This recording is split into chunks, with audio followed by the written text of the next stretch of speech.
E oggi è tempo di risposte. Ciao ragazzi, ben ritrovati qui nel mio bunker. Mi avete chiesto quale tipo di attrezzatura uso per dipingere, per verniciare i miei modelli statici e dinamici. Allora, parto aprendo una parentesi che uso l'aerografo solamente per i modelli statici. Questo perché per natura delle cose i modelli statici richiedono una cura maggiore nei dettagli, nei colori, nelle sfumature, punti luce e varie tonalità di colore. Richiede più lavoro estetico. Pertanto, per quanto mi riguarda, ne vale di più la pena rispetto a un modello da pista dedicare più tempo alla verniciatura di tutte le parti, eccetera. Per cui ho scelto di utilizzare tutti i colori che vedete qua, dagli Ansa al Vallejo ai Createx.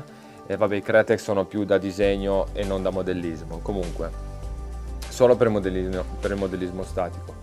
Per quanto riguarda il modellismo dinamico, uso normalmente per la 1 autopista, per la drift eccetera, uso solitamente le classiche bombolette, queste qua della RC Car Colors, che costano 5 euro l'una, e qui abbiamo una minima spesa per la massima resa, diciamo, considerando anche il fatto di quanto durano una carrozzeria. Personalmente ne faccio andare 5-6 a stagione quando va bene, e quando nessuno ti viene addosso ci vogliono quelle carrozzerie lì, quel numero lì. Pertanto mi sembra un po' insensato sprecare tempo e denaro in una verniciatura super ultra mega figa per una cosa che magari non sbagli tu, ti arriva un altro che sbaglia una chicane o qualcosa, ti viene addosso e te la disintegra. Quindi ecco perché l'attrezzatura d'aerografia la uso solamente per i modellini statici, per i quadri, per il custom painting, che vabbè non faccio più tanto, però. Bene, fatta questa premessa, vi faccio vedere dunque la mia attrezzatura. Allora, io ho due aerografi dell'Iwata. Il primo è un Iwata Neo che uso regolarmente da circa 5 anni. È praticamente l'ideale per chi vuole iniziare da subito ad usare un aerografo, partendo appunto da un prodotto professionale.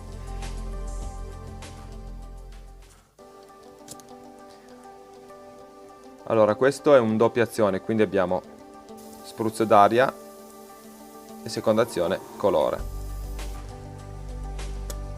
Allora, questo in particolare è un ugello da 0,30 mm che lo rende ideale, almeno per quanto mi riguarda, per fondi e trasparenti, oppure anche per stesure di colori su superfici più ampie. Lo 0,30 permette di utilizzare anche dei colori, diciamo, più densi, senza dover diluire appunto il colore. Vi viene fornito con due serbatoi, uno dovrei ancora averlo, sì, a seconda dei gusti.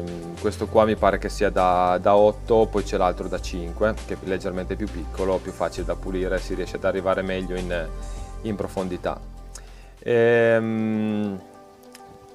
Questo diciamo che è l'ideale per iniziare, appunto perché è facile da usare, è facile da smontare a pochi pezzi e ha proprio pochissima manutenzione, perché avendo appunto pochi pezzi e appunto sono pezzi elementari di meccanica base, ce lo rendono veramente il top per iniziare ad aerografare.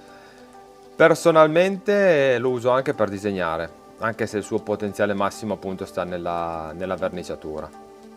Alcuni di voi mi hanno chiesto anche il costo. Questo si aggira intorno ai 70-80 euro a seconda del negozio. Lo potete anche ultimamente, visto che lo vendono anche su Amazon insieme al fratello maggiore che si chiama Eclipse. L'Eclipse è sempre un doppia azione, ha un ugello leggermente più piccolo, è già più indicato per fare dettagli, però cioè, la differenza sostanziale non esiste tra i due. Ha solo l'ugello più piccolo, forse, ecco, forse ha la molla del grilletto leggermente più morbida. Questo tende a sviluppare di più la vostra capacità di dosare l'ago, avendo la molla più morbida inizialmente può risultare più complesso da usare, ma alla fine è una cosa che vi ritorna. Poi vi presento il secondo, che era un regalo che mi ero fatto, questo ed è il Custom Micron, che è praticamente l'arma speciale dell'Iwata. È il top di gamma, come vedete, a differenza dell'altro ha già alcune regolazioni in più.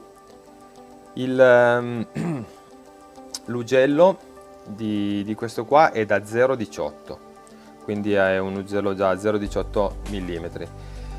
Lo rende una macchina veramente precisa nel disegno, a mano libera. Ha la regolazione della pressione anche sotto al serbatoio, senza dover andare tutte le volte a maneggiare il compressore. Poi ha la ghiera di regolazione della profondità del lago, che potete regolarla da 0,5 mm fino a un massimo di 4 mm. È leggerissimo, maneggevolissimo. In più avete ancora, a differenza del precedente, la ghiera di regolazione della tensione della molla. A seconda del lavoro più o meno lungo che dovete fare, più o meno preciso, potete regolare la durezza della molla, il che è una cosa che inizialmente ritenevo inutile, poi ho capito col tempo che veramente era indispensabile. Nella sua valigetta fantastica vi danno anche questo filtro.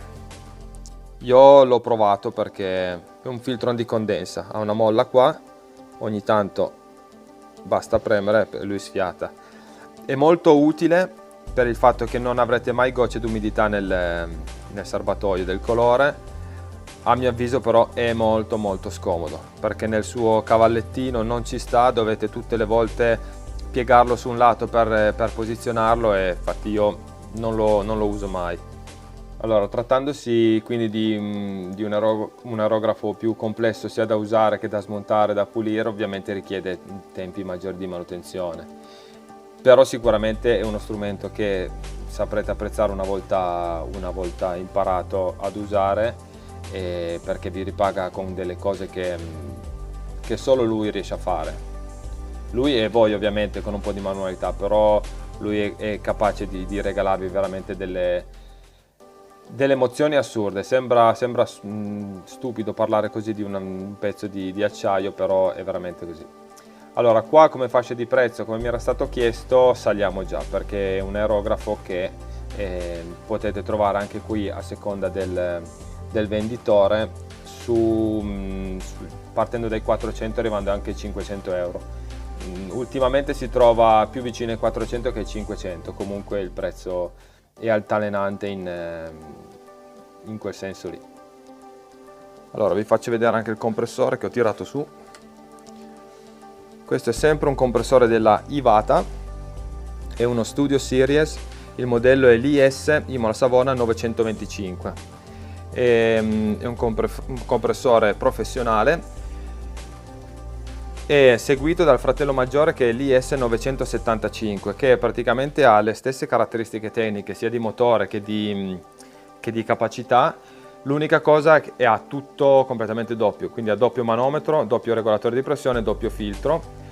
Questo perché vi permette di usare due aerografi contemporaneamente, questo te ne permette di usare uno.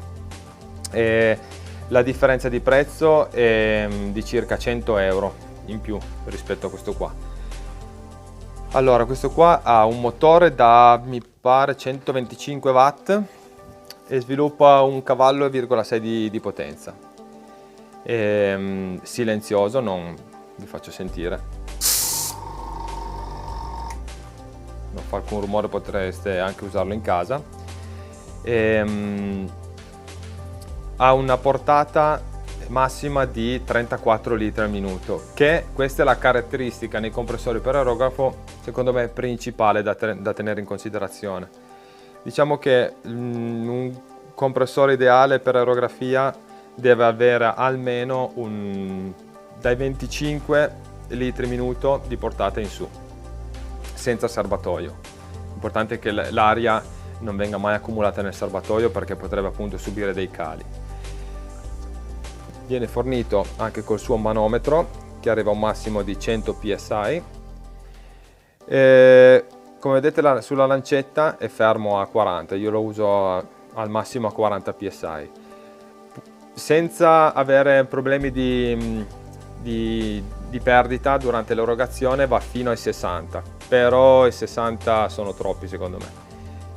Con i 60 inizia a sbavare anche il colore o il fondo che state dando, il trasparente eccetera, quindi 40 psi ne ha già da vendere. La potenza massima di accumulo, diciamo, e di pressione è di circa 4 atmosfere.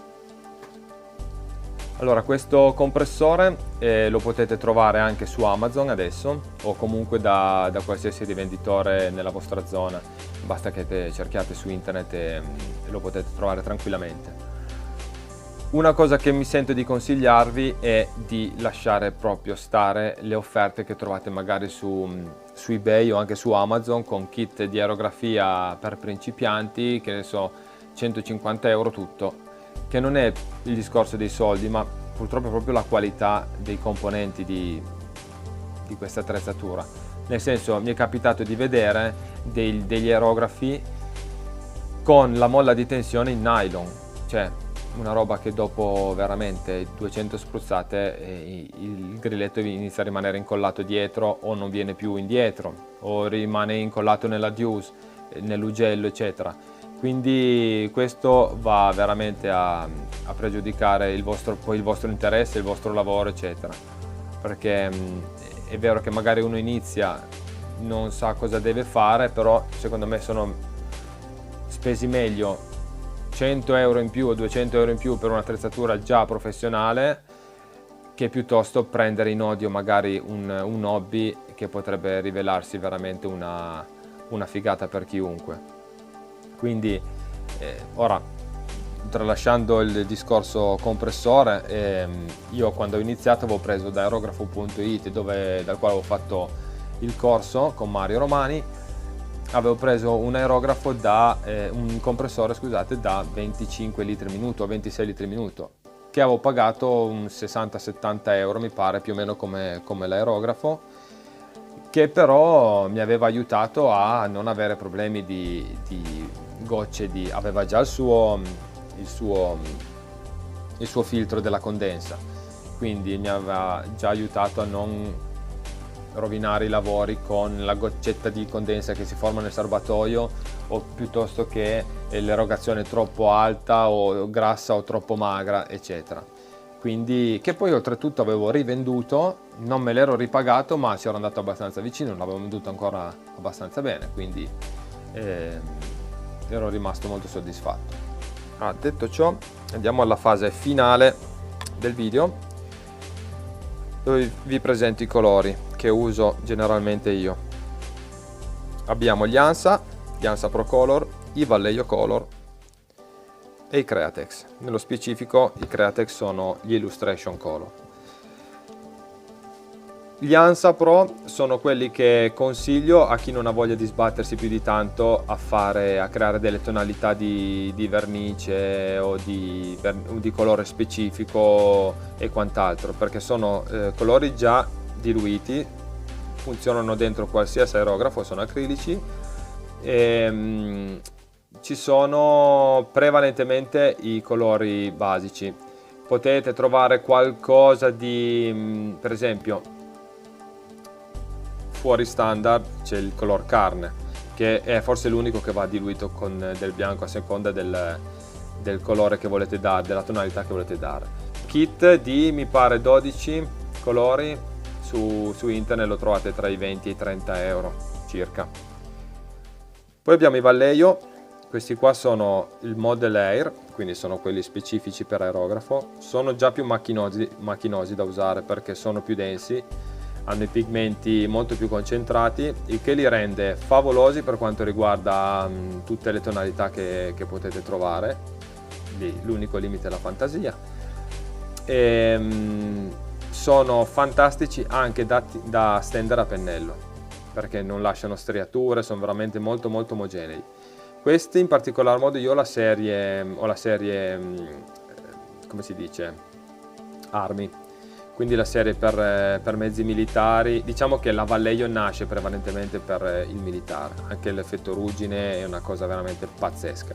Questi, anche qui la serie di colori ce ne sono parecchi, mi pare 14 o 15, siete sui 60, dai 50 ai 60 euro. Per ultimi, ma non meno importanti in assoluto, sono i Createx, che sono quelli che personalmente uso principalmente per i quadri e il custom painting. Sono i Createx Illustration Color, la serie della Illustration Colors. Sono bocce da 60 ml, ci sono tantissimi kit. Io ho preso quelli basici, poi ci sono quelli metallizzati, quelli traslucidi, poi tutta la varia serie di thinner, di fondi e infine di trasparenti. Questi non vanno bene secondo me per il modellismo, se non proprio per pochissime cose. Questi vanno più che altro bene su fondi come plastiche dure, tipo i caschi, oppure sui dipinti su tela, su cartoncino, su foglio di carta normale, serbatoi, ferro, eccetera. Questi sono veramente fantastici per quanto riguarda lucentezza, tonalità e colore vivido. Questi vengono venduti anche qui in kit oppure singoli. Il kit lo trovate in più caro, intorno ai 200, tra i 200 e i 220 euro circa.